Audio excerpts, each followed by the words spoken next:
Hello, my name is Kelly Eddington. I'm a professional watercolor artist with over 150,000 subscribers to my instructional YouTube channel, Kelly Eddington Watercolors. Today I'll show you how to paint a daffodil. This is featured in my Learn to Paint Watercolor Flowers instruction pad, part of the new learning series from Strathmore.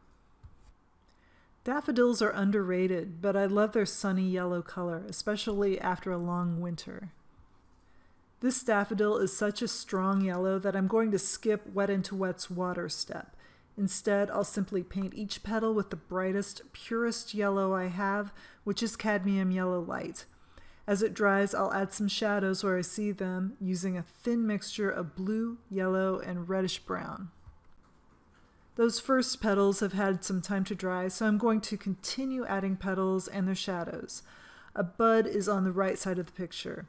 I added some yellow, green, and light brown to parts of it. Sorry about the glare. Also, before I began painting, I added a few spots of masking fluid to the brightest parts of the tulip's cup. You can kind of see them here. I'm painting over the entire cup with cadmium yellow medium, which is a little darker and warmer than cadmium yellow light. It's dry and I've painted a green spot at the end of the middle pistil, and I'll start to define the rest of them with a darker golden color. The cup's shadows are a combination of yellow, orange, and light brown.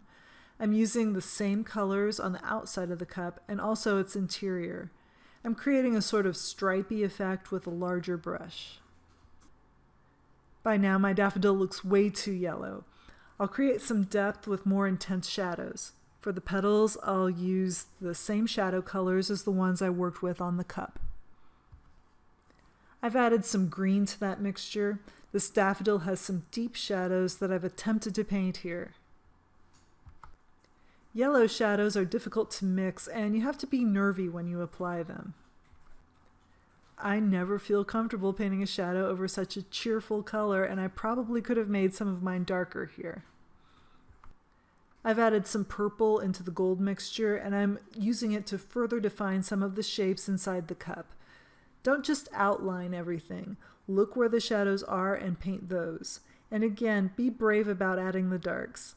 They give this yellow flower some drama.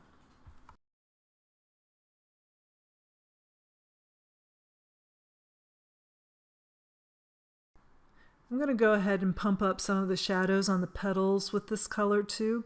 Most of them can be found where the cup meets the petals.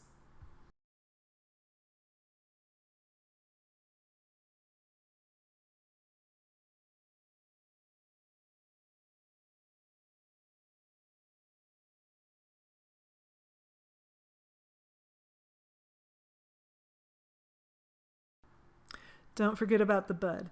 I'm adding some definition to the shapes in the lower half.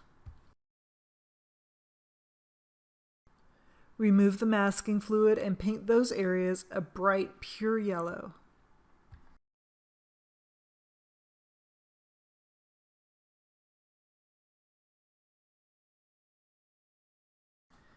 And it looks like I'm feeling the need to give the pistils another shot of darkness with my small round brush.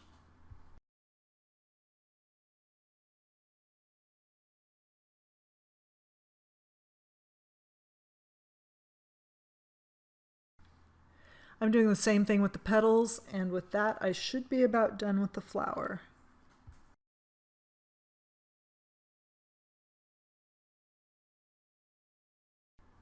The background is a combination of blue-green, yellow-green, and some dark shadows. I created a variety of diagonal shapes to suggest the daffodil's leaves, and it can be fun to put a deep shadow next to an area of pure yellow. Watch it glow.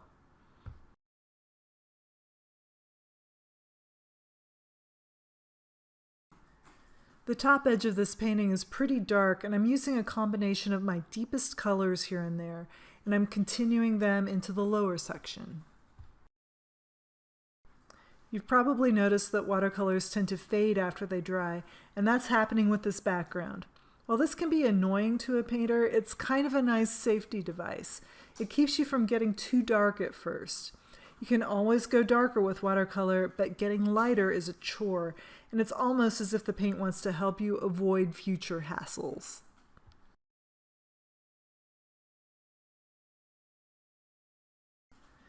This is one of my favorite backgrounds on this pad, and I think those blue-green leaves are the reason why. By surrounding them with darker colors, they seem to glow in a quiet way, and the darkest shapes create such a contrast to the bright yellow.